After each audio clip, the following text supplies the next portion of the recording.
Iyi radiyo mwumva ni radiyo inkingi y'amahoro, ijwi riharanira ukwishyira ukizana kwa buri munyarwanda.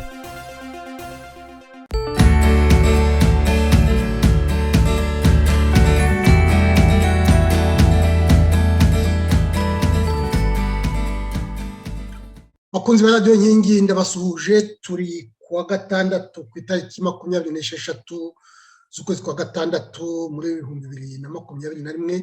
Nkuko mubibona rero ndi kumwe na Padiri Fortunatus Rudakemwa, ngira ngo mwamenyereye. Fortunatus Rudakemwa aba muri Canada, akaba impuguke mu byerekeye amateka. Fortunatus wiwe. Mwiriwe bwana Gaspard. Komera ndagusuhuje. Komera nanjye ndagusuhuje. Fortunatus Rudakemwa rero ngira ngo muri bya biganiro twakoze kuri radiyo inkingi byerekeranye n'amateka, umaze gutangazamo igitabo rwose cyitwa ngo amateka y'u Rwanda 1900, amateka y'u Rwanda 1957-1962. Iki gitabo rero Rudakemwa iyo nyirambuye mu ijambo ry'ibanze uravuga uti iki gitabo ngituye nyiricyubahiro Musenyeri Tade Ntihinyurwa, wabaye umwepiskopi wa mbere wa Diyosezi Gatolika ya Cyangugu, akaba n'umwepiskopi mukuru wa Kigali mu Rwanda. Ese Padiri, ndashaka kubaza n'icyo kibazo cya mbere nkubaza, kubera iki gitabo wagituye Musenyeri Tade Ntihinyurwa? Iki gitabo nagituye Musenyeri Tade Ntihinyurwa kubera uruhare rwiza kandi rukomeye yagize mu buzima bwanjye, nk'uko nabivuze mu kiganiro cya mbere kiri ku rupapuro rwa 9 rw'iki gitabo. Yambereye umurezi n'umwigisha mu mwaka wa mbere wa seminari nkuru, amezi make cyane, bahera ko bamugira umwepiskopi wa Diyoseze ya Cyangugu, Diyoseze mvukamo. Ubwo rero ambera umwepiskopi igihe cyose nigaga seminari nkuru, aba ari we umpa ubupadiri, aba ari we unyohereza i Roma kwiga amateka. Hanyuma rero ubwo twarabanye, ndi umufaratiri ndi umupadiri. Burya iyo umupadiri abana n'umwepiskopi we bagirana amabanga, kuko bagira byinshi baganira, bagira byinshi bahuriraho mu kazi k'iyogezabutumwa. Yagize uruhare rukomeye rero mu buzima bwanjye.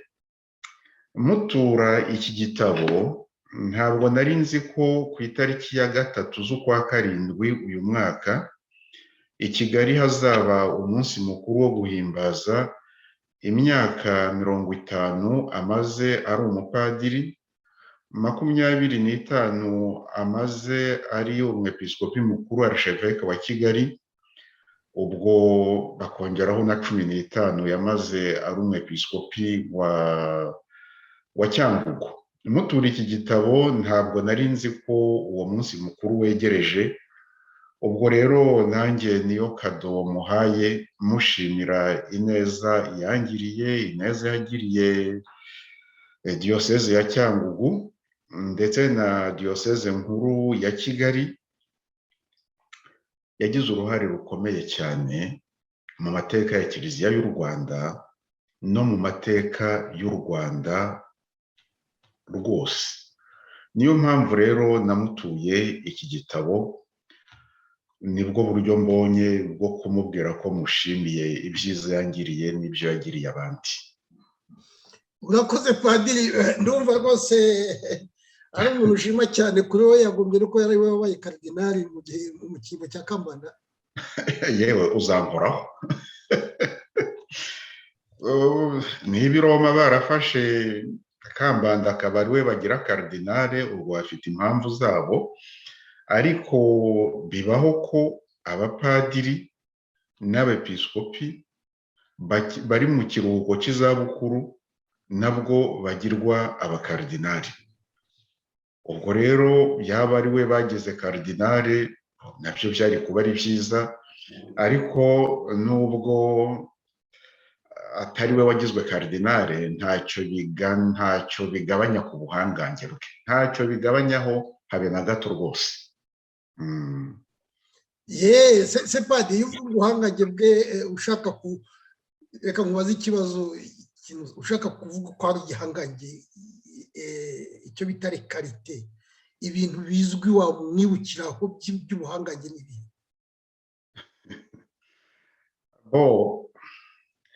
abantu bose, umuntu wese wakubaza icyo kibazo yakubwira ko ari umuntu uvuga make cyane, avuga iryageze ku munsi, kuko afata igihe cyo gutekereza, ariko yavuga ijambo ukumva ari ijambo ry'umugabo kuko ukumva ntacyo wakongeraho, ukumva ntacyo wagabanyaho. Ni umuntu uvuga make make make cyane rwose, ku buryo abona igihe cyo gutekereza, ariko akavuga aya ngombwa, mbese akavuga aya ngombwa kandi meza. Hanyuma rero ntabwo nagize amahirwe yo kumumenya mbere y'uko aba umwepiskopi wa Cyangugu. Yabaye umwepiskopi wa Cyangugu muri 1981, abuhabwa ku itariki ya 24 z'ukwa mbere 1982. icyo gihe kuvuga Cyangugu wo Kagirimana we wari nk'umushiki. Cyangugu yari inyuma y'ishyamba pe. Kugera i Cyangugu uvuye Gikongoro, Butare, Kigali unyuze mu ishyamba, sinabona uko mbivuga ukuntu byari bimeze. Kuva i Cyangugu ujya ku Kibuye ugana za Gisenyi, iyo wabaga ufashe urugendo wabaga wigabye. Iyo diyosezi yagabanye muri 81, yari diyosezi iruhije pe. Yaratangiye arayubaka, arayikorera, ntabwo byari ibintu byoroshye, ariko yarabikoze. Hashize imyaka 10 ashinzwe diyoseze, ndibuka ko i Cyangugu habaye umunsi mukuru wo gutaha inzu ya Musenyeri yari yarubatse, eveshe, yo gutaha centre de pastorale yari yarubatse, no gutaha katedrali yari yaravuguruye. Icyo gihe rero uwitwaga Musenyeri Jean Baptiste Hategeka, abantu baramuzi cyane n'ubwo ubu ngubu yitabye Imana, yaramubwiye nari mpari ati ati nyoko yabyaye umuhungu. Ibyo sinatinyuka kubivuga, ariko ndabisubiramo kubera ko Musenyeri Hategeka yabimubwiye ati nyoko yabyaye umuhungu. Uriya muntu rero no kumubwira ati nyoko yabyaye intwari. Yabyaye intwari, intwari byo ntawamenya icyo bivuga. Yabyaye igihangange, warakoze rwose. Ubwo rero diyoseze ya Cyangugu arayishinga, arayikomeza. Ibintu bimaze gukomera muri 1994, Roma bamwohereza i Kigali. Ibintu bimeze nabi pe. Nta kwirirwa mbivuga, ubwo abantu bose barabizi uko byari bimeze muri 1994.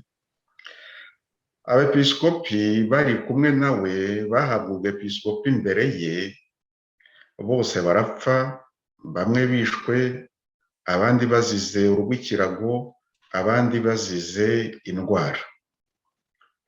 Noneho asigara ari we mukuru nyamukuru, ariko iki navuga nti patriarche cyangwa se prima. Asigarana akorana n'abandi bepiskopi bato mu myaka kuri we, ababanye nawe kuva mbere ya 90 bamaze gushira. Ndibwira ko kitari ikintu cyoroshye. Hanyuma rero ubwo yayoboraga diyoseze nkuru ya Kigali, biba ngombwa ko ayobora igihe gito na Kabgayi, biba ngombwa ko ayobora igihe gito na Kibungo, ubwo ariko abifatanije na Cyangugu. Uriya muntu yakoreye Kiliziya y'u Rwanda yakoreye n'u Rwanda rwose akwishimwe. yewe urakoze padiri. Iki gitabo rero turimo tuvuga amateka y'u Rwanda 1957 1962 wagituye kandi impirimbanyi zo muri iyo myaka amaze kuvuga byo ni ukubera iki?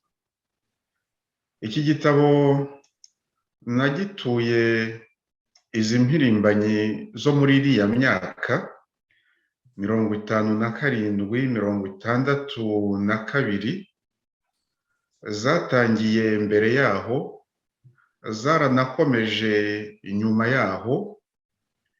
Byari ngombwa rero uko nzitura iki gitabo kubera ko icyo bari bagamije ntabwo kiragerwaho burundu, ntabwo kiragerwaho ku buryo bushimishije. Ni nka bya bindi Siperiyani Rugamba yavugaga ati cya kivi nateruye kirananiye, ndumva imbaraga ziba nke, ati mwana wanjye soza ibyanjye uterura ibyawe. Ibyo batangiye ni uguhozaho, ni umurage badusigiye tutagomba gutakaza. Niyo mpamvu nabatuye iki gitabo, nabo barabikwiye. Urakoze. Ku gifubiko cy'iki gitabo rero hari aho uvuga uti kugoreka amateka. Ibintu byo kugoreka amateka ngo ni ikintu kibi cyane, wabikomojeho ndetse unabitindaho usobanura. Wagira ngo wabwira abatwumva kubera iki kugoreka amateka ari ikintu kibi? Kugoreka amateka bireze mu Rwanda, kugoreka amateka bireze mu Banyarwanda, kandi ni ikintu kibi rwose, ni ikintu kibi cyane. Ntaho bitaniye no kuroga urubyiruko no kuruyobya. Si ubwa mbere mbivuze, niba ngombwa nzabisubiramo. Si ukuroga no kuyobya urubyiruko gusa, ni no kubikorera abantu bose, baba bakuru ariko batayazi kandi bifuza kuyamenya. Guhura n'umuntu ukwiye ushaka kumenya amateka y'u Rwanda rero ukayamuha agoretse, ni ubugome. Mu Kinyarwanda iyo bavugaga umuntu w'umugome cyane, baravugaga ngo ni umugome uhetse umugomoka, ngo yaroga n'uruzi. Kuroga uruzi, abantu bose bajya kuvoma ku mazi y'urwo ruzi, ubwo burozi bukabageraho ingaruka mbi cyane. Ngo ni umugome uhetse umugomeka. Umugomoka ni iki? Ni inyongera ku bugome. Umugome uhetse umugomoka akaba yaroga n'uruzi. Igihe Abanyarwanda batagiraga amazi mu nzu, bose bakajya kuvoma ku iriba cyangwa se ku ruzi, ukagenda rero ukaroga urwo ruzi cyangwa iryo riba kugira ngo uzarivomaho wese azarware. Umugome uhetse umugomoka waroga n'uruzi. Bwabaga ari ubugome burengeje urugero. No kugoreka amateka ni kimwe rero.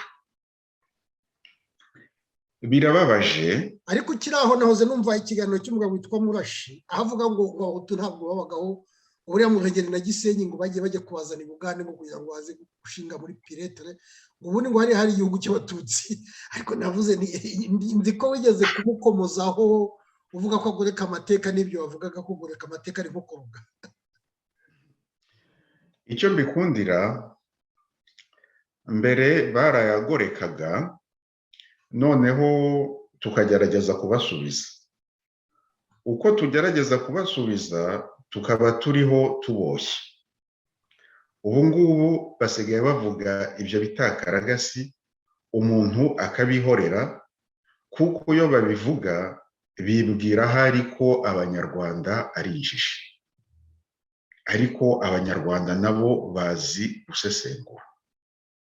Ubona nibura yagira ati hari abaturage bo mu Ruhengeri bakomoka i Nduga kwa Mashira, icyo gihe yari kuba ari mukuri. Ariko kuvuga ngo abantu bose bo mu Ruhengeri bagiye kubakura i Buganda, ibyo se umuntu yakongeraho iki? Kandi ni ukumirwa, noneho umuntu yazabona igihe akavuga ko ibyo bintu ari kuvuga ari ibinyoma.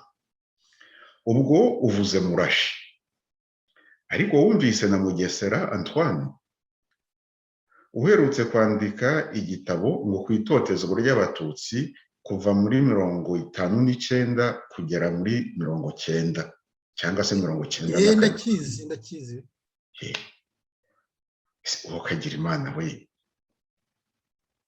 abantu bose bazi u Rwanda yewe ushyizemo n'Abatutsi bazi ko ku ngoma ya Kayibanda no ku ya Habyarimana Abatutsi bari bafashwe neza mu Rwanda kurusha uko Abahutu bafashwe ubu ngubu ku ngoma ya Kagame na FPR.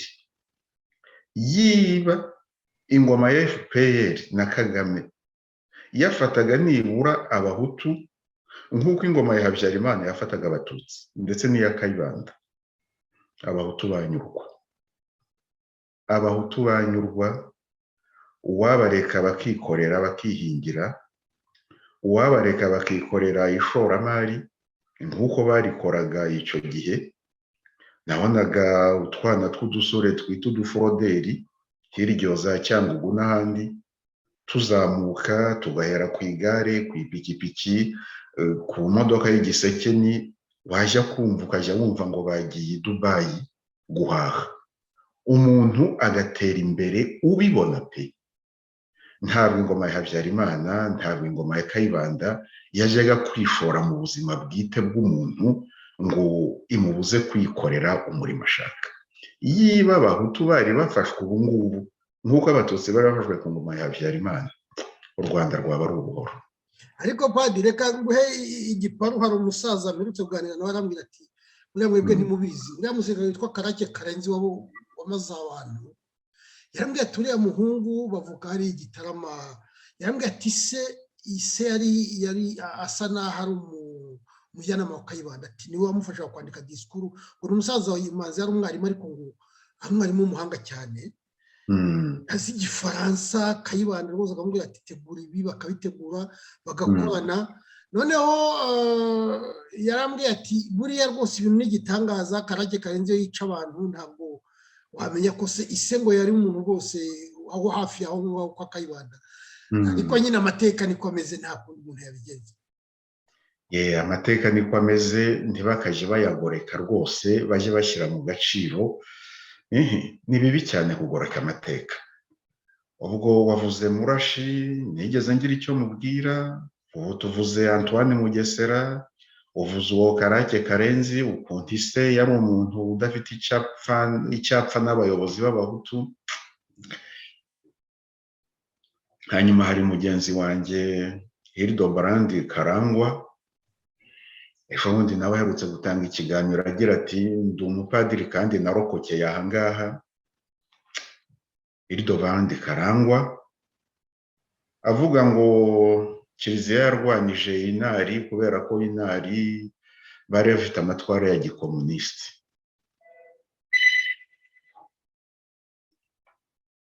Ni amaco y'inda, ni amaco ya politiki.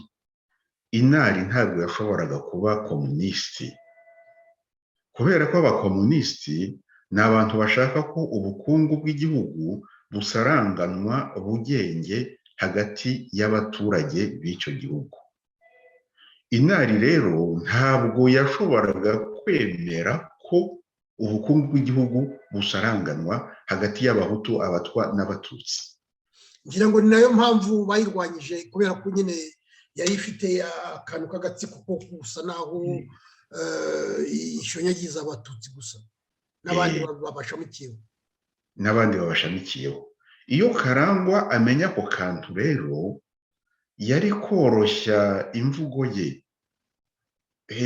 Abasosiyalisite bashoboraga kuba abaparumehutu, bashoboraga kuba ba Gitera we yari n'umusosiyalisite rwose nta gushidikanya. gutera indi ntambwe bakaba abakomunisiti, ariko inari ntabwo yashoboraga kuba abakomunisiti bashaka kwiguzaho ubukire bwose. Ntabo ni nako byari bimeze ahubwo.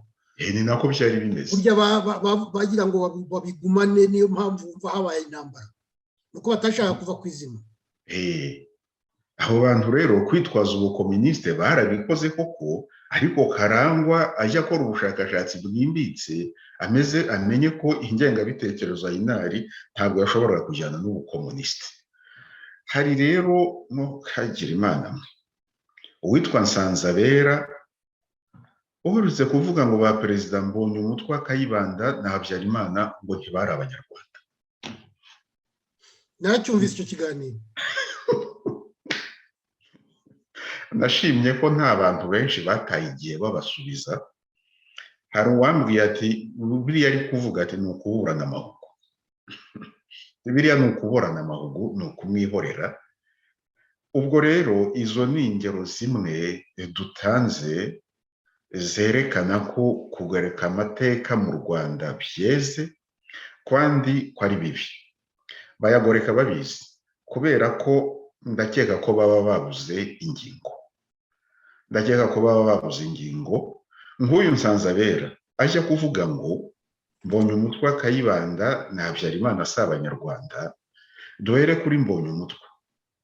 Ni ukuvuga ko se na Musenyeri Bigirumwami atari umunyarwanda, ko nawe yakomokaga mu Gisaka? Nawe azatubwire niba atari umunyarwanda. Hanyuma rero abonye ibi bivugwa kuri aba perezida ba mbere b'u Rwanda, yagombaga kwibuka ko ibi bivugwa kuri Mobutu. Mobutu yamaze kwamamara igihe yari igihangange rwose, noneho abanyacyangugu bati uriya muntu n'uw'iwacu avuka Imururu, ati yavutse yitwa Mobutu, amaze kwigarurira Zaire ahindukamo Mobutu.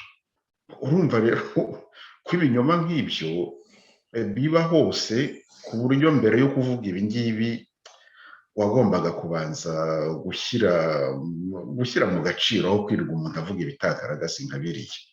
Ariko Padiri, wowe uri umunyamateka, iyo Nsanzabera avuga ngo Mbonyumutwa si umunyarwanda, ngo Kayibanda si umunyarwanda, ngo Habyarimana si umunyarwanda, ngira ngo yibagiza ko u Rwanda rugizwe n'uduhugu twinshi. Nka Mbonyumutwa iyo avuga igisekuru cye agira kwa Kimenyi, umwami w'Abagesera.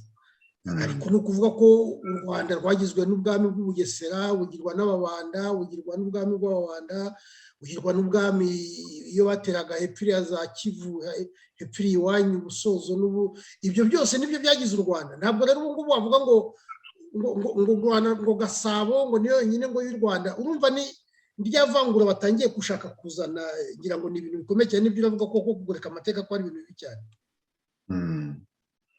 Ni ibintu bibi cyane. Ubanza uzasigara ari umunyarwanda ari ukomoka kuri Gasabo ya kera, abandi bose bakaba babwira bati twagushyize mu bandi, ceceka, ni ubuntu twakugiriye, ubundi nturi umunyarwanda. Ubanza ariho baganisha. Ariko se arega Padiri, wenda reka nabyo nkubaza icyo kibazo, wowe umbwire ujye usesengura iyi nkubiri bafite yo kuvuga ko Abahutu bavuye hanze, ko atari abantu, ko u Rwanda rwari rw'Abatutsi. Kuko murashi bose aho ngaho haravuga ngo hariya mu bice bya ruguru ngo cyari igice cy'Abatutsi. None uriya nawe akavuga ati bariya bategetse u Rwanda si Abanyarwanda. Barashaka kugira ngo Abatutsi abe ari bo baba Abanyarwanda bonyine. Ndabona aricyo bagamije. Abandi nabo bashobora kuzaba Abanyarwanda ariko bagizweho. Ni ukuvuga badafite uburenganzira bumwe n'Abanyarwanda b'ikubitiro b'umwimerere. Agomba kuba aricyo bagamije. Ariko nk'uko nabivugaga mu kanya, bariho bararwana n'ukuri, kandi kurwana n'ukuri ni intambara ikomeye cyane umuntu adashobora no gutsinda.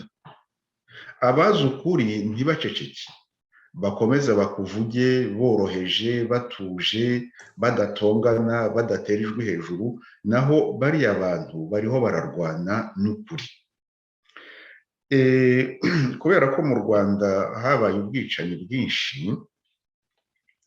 ibyo byo kurwana n'ukuri umuntu yabivuga ku muntu ufite ibiganza byera, ariko yari umwicanyi urwana n'ukuri baravuga ngo ariho ararwana n'impanga z'abazimu, abazimu b'abantu yishe. Ntushobora gutsinda abazimu rero kuko badafatika. Uramubona wagira ngo ukoreho ikiganza cyawe kikamunyuramo. Abazima bariho bararwana n'ukuri, abishe bariho bararwana n'impanga z'abazimu z'abantu bishe. Abafite ukuri abakuzi bakomeze bakuvuge buhoro buhoro kandi neza. Ikindi kizafasha abo bazi ukuri gutsinda ni uko hari ibintu abanyarwanda bumva bakagira bati murenzeho utwatsi mubyihorere. Aba bagoreka amateka rero ubanza batabizi ko abo babwira batemera ibyo bumvise byose, ariko ni intambara tugomba gukomeza kurwana. Hari ikindi rero, ubwo abagoreka amateka barakora ako kazi bihaye, ariko ikindi abanyarwanda bagomba kwirinda ni umwete muke, ni ubunebwe mu kuyamenya, ndetse n'amateka ya buri muntu ku giti cye n'amateka y'akarere buri muntu avukamo. Kuri iyo ngingo wabikomojeho mu kanya uti u Rwanda si Gasabo gusa, rugizwe n'impugu nyinshi zashyizwe hamwe. Igihe mu Rwanda hari ishami ryigisha amateka muri kaminuza, byahereye i Butare hanyuma biza kujya mu Nyakinama. Benshi mu barangizaga mu ishami ry'amateka bandikaga za memoire, ibitabo ku Bugesera, ku Bukunzi, ku Busozo, ku Bushiru, izo memoire wazibona akazikusanyiriza hamwe. Sinzi niba bigishoboka ko zaboneka, ariko byabaga ari ibitabo byanditse neza pe.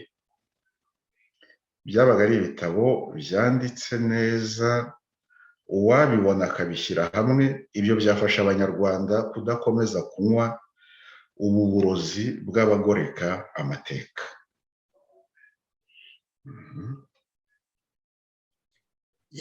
None se padiri, ubu igitabo kirasohotse, twakoze ibiganiro byinshi bigeze kuri 30, hakurikiyeho iki? Ibiganiro twakoze 40. Ibyabyaye igitabo ni 40, kandi twakoze n'ibindi bitari mu gitabo. Ubu rero ibyakurikiraho ni byinshi, ni uguhitamo, kandi tuzakomeza gufatanya. Ubwo ndavuga wowe nanjye n'abatega amatwi radiyo Inkingi ndetse n'abandi bose, kugira ngo dukomeze. Tuzahitamo ibintu bimwe, ariko tubitwarire ibyo twahisemo, tubitwarire icyarimwe buhoro buhoro. Icya mbere, mfite umushinga w'agatabo, uko ntabwo kizaba ari kinini nk'iki ngiki, cyo kizaba ari gito rwose. Mfite umushinga w'agatabo mu gifaransa bita manuscrit, narangije gutunganya, hafi nararangije, gakubiyemo zimwe mu nyandiko, ni ukuvuga article natangaje mu myaka ishize ku mateka y'u Rwanda mu rurimi rw'igifaransa. Zimwe zasohotse ku rubuga rwawe, izindi zasohotse ku rubuga abantu benshi bakibuka rwitwaga Umuhanuzi Le Prophète. Sinshidikanya ko ako gatabo kafasha benshi kurushaho kumenya amateka y'igihugu cyacu. Kugatangaza ni byiza cyane, kandi ubona karangije, simbona impamvu nakomeza kubika uwo mushinga. ariko ikibazo ni ubushobozi, ikibazo ni amikoro, ikibazo ni amafaranga. Kandi hagati ariko ndagira ngo nshimire abadufashije bari iki gitabo mbere kugira ngo gishobore gusohoka. Padiri, ndagira ngo ufashe kubashimira. Baradufashije, nabyanditsemo mu ijambo ry'ibanze, nashyizemo amazina y'abafashe ibiganiro bakabyandukura ku mashini, kuri mudasobwa. Nabo ndagira ngo tubashimire. Abo ni Bosco Jean Jacques, Dushime Alexis, Habyarimana Ildefonse, Kamana Soline, Kayirere Marie, Murindahabi Jean Claude, Murengerantwari Théophile, Nsengiyumva Dominique, Nyiranaje Emmanuela, Rwamiheto Jotam, Segasabe Maxime, Urugeni Genti, n'Uwineza Marie. Wenda hari n'abandi twibagiwe, ariko abo ngabo ndagira ngo nabo tubashimire. Uretse kugura icyo gitabo, hari nibo bafashe n'igihe cyo kugira ngo bandukure biriya biganiro. Padiri, abo bafashe igihe cyo kwandukura biriya biganiro ntabwo kari akazi koroshye. Hanyuma rero muri iki gitabo nkomeza ngira nti niba hari uwo nibagiwe yatwibutsa nawe tukavuga izina rye hano mu ruhame. Hanyuma rero wavugaga aba bandukuye ibiganiro, ariko hari n'abandi baduteye inkunga y'amafaranga kitarasohoka kugira ngo gishobore gusohoka. Abakiguze kitarasohoka nabo baduteye inkunga kugira ngo bishoboke, ariko hari n'abandi batugobotse rwose kitaragera ku bagicapa. Abo bo handitsemo ko amazina yabo ntiriwe nyavuga, kuko mpamya ko nabo ndabashimira kuko baduhaye akantu k'imbumbe katumye dushobora kugira vuba. Padiri, wiwi bariyizi, turabazi, ni ukubashimira, n'abandi bakurikize urugero rwabo. Abantu bose baduhaye ya mfashanyo, abantu bose bakiguze kitarasohoka, abo ngabo baradufashije kugira ngo gisohoke. Icyo kindi rero mfite cyarangije kuboneka, ni agatabo gatoya kari mu Gifaransa, rwose kafasha benshi, ariko uzagacapa, ni ukuvuga la personne qui va imprimer ntabwo ntashobora kubikorera ubuntu, yewe nta nubwo yabikorera ideni. Amafaranga yo kumwishyura nicyo kibazo rero. Niba mu batwumva hari ufite inama ukuntu yatubwira ati hari inzira umuntu anyuramo agatangaza igitabo ariko kugicapa bidasabye amafaranga menshi, iyo nzira rwose nahera ko nyihata ibirenge. Naho ubundi kubera ko kari mu Gifaransa, abantu batari abanyarwanda bavuga Igifaransa bakunda u Rwanda ku buryo bajya kugura ibitabo byanditse ku Rwanda mu Gifaransa ntabwo ari benshi. Abanyarwanda nabo bazi Igifaransa babaye bake, kuko mu Rwanda cyarakendereye. Hanyuma abari ku isi hose ni bake bari mu bihugu bivuga Igifaransa. Ni igitabo cyagombye gusohoka, ariko rero ikibazo n'amikoro, ariko kizasohoka kizasohoka. Urakoze Padiri. Ndumva ngira ngo abanyarwanda batweretse ko bakunda amateka, kuko iki gitabo nk'uko nabivuze barakitabiriye kandi byaragaragaye. Maze rero Padiri, ndagushimiye. Iki gitabo ahubwo aho cyaboneka, dufite urubuga ndiburushyireho rwitwa editionscribe.com, kandi nawe ndashyiraho telefoni zawe cyangwa email yawe na email ya editionscribe. No kuri Amazon kirahari, abantu bakunda kugura ibintu kuri Amazon bazashaka kuri Amazon naho kirahari.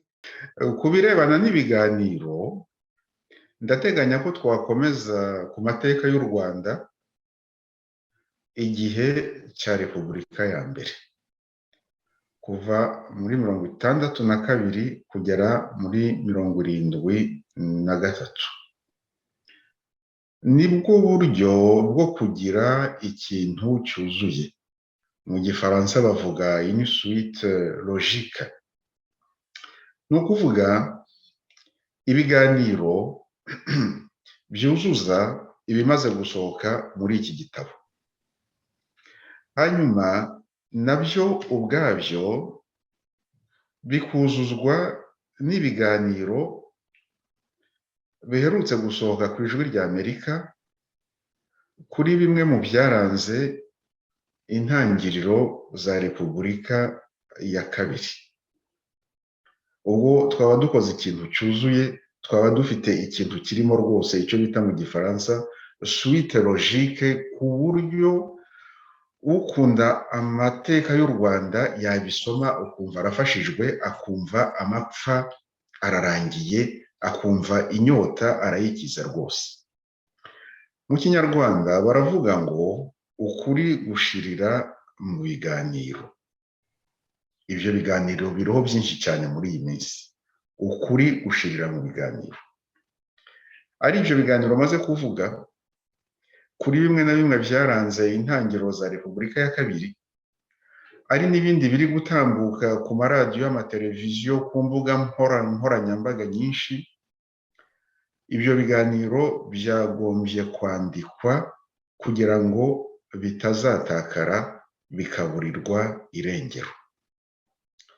Byongeye kandi ku basoma bakandika ku mateka y'u Rwanda, ndizera ko guhera ku bitabo byanditse byaborohera kurusha kujya guhera ku biganiro biri kuri YouTube, biri kuri internet, biri rwose ukuri gushira mu biganiro. Abanditse ibyo biganiro bagerageze kubyandika, nibwo bizarushaho gufasha abanyarwanda gusuzuma ibyaranze amateka y'u Rwanda igihe cya Repubulika ya mbere. Byajyana no kujya tunyuzamo tukaganira ku by'ingenzi tugomba kumenya ku mateka y'u Rwanda kugira ngo tudakomeza kugosorera mu rucaca. Ubu ni ubundi bwoko bw'ikiganiro ntekereza gutangira. Nibinshobora nzabitwarira rimwe no gusuzuma amateka ya Repubulika ya mbere, hanyuma ngakora n'iriya gahunda yitwa iby'ingenzi tugomba kumenya ku mateka y'u Rwanda kugira ngo tudakomeza kugosorera mu rucaca. Muri ibyo by'ingenzi rero numva nahera ku mwaka w'1959, ariko noneho nkazamuka ngana mu myaka yabanjirije uwo mwaka, tukagera ku ntangiriro igihe cya Gihanga ndetse na mbere yaho, kuko akarere k'ibiyaga bigari kaje kuvukamo u Rwanda kariho mbere ya Gihanga. Ariko uzatekereze wenda niho wavuga n'icyo kibazo cyo ubu bashaka kwemeza ko hari abanyarwanda baruta abandi, cyangwa bafite ubuzare ku Rwanda kurusha abandi. Yego, ibyo byadufasha kumva ibinyoma by'aba bandi bagoreka amateka bavuga ngo abasa abanyarwanda bariya si abanyarwanda bariya si bo, kuko na mbere y'uko izo mpugu zomekwa ku Rwanda rwa Gasabo hari ururimi rw'Ikinyarwanda, hari umuco wa Kinyarwanda, abo bantu bose bari basangiye. Iyo baganiraga nta musemuzi babaga bakeneye, bari bafite byinshi bahuriyeho. Guhera muri 59 tukamanuka tukazagera na burya bwa ryari imbere ya Gihanga, ndumva byadufasha rwose. Uwo rero niwo mushinga mfite, Repubulika ya mbere kuva muri 59 kujyana mbere yaho, n'akariya gatabo numva kasohoka. Ariko rero uko numva byakorwa binyuranye n'ibiganiro twagiranye, ari byo byavuyemo iki gitabo. Twagiranaga ibiganiro, hanyuma abandi bakatwunganira ikiganiro cyarangije kuba. Ubu noneho icyifuzo cyanjye ni uko twajya tugira tuti mu cyumweru gitaha cyangwa se mu byumweru bibiri tuzaganira ku ngingo iyi n'iyi. Repubulika y'u Rwanda muri 62, 63. ibitero by'inyenzi byari bigikomeje. Noneho abafite icyo bazi kuri iyo ngingo bakagira icyo batwungura, ikiganiro kikazaba ibyo byose twarabikusanyije, nuko nifuza ko twakora. Hanyuma rero tugiye mbere ya 59,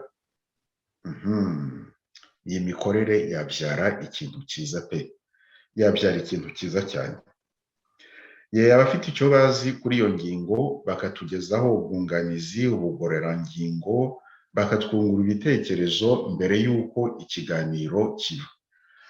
Ntabwo ari ibintu byoroshye, ariko ndumva twagerageza.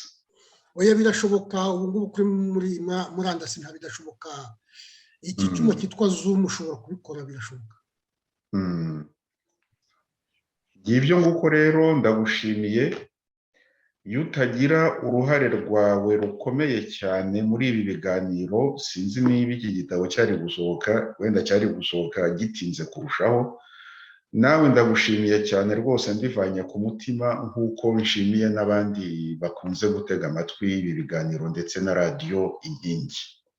Oya Padiri, ni njye ugushimiye, kubera cyane cyane ko kugira ubumenyi ukamenya, njyewe nize ibintu byo kwigisha mbere yo kwiga ibindi, kugira ubumenyi ukamenya no kubusangiza abandi ntabwo ari ibintu byoroshye Padiri. Nicyo ngushimira cyane, kubera ko uri impuguke kandi ukamenya, ntuhanike cyane, ukagerageza kugira ngo abantu bumve ibyo uvuga, kuko ntabwo byoroshye. Burya iyo umuntu ari impuguke hari igihe ahanika abantu ntibamwumve, ariko wowe ngira ngo ufite impano ikomeye cyane yo kugira ibintu abantu bakabyumva.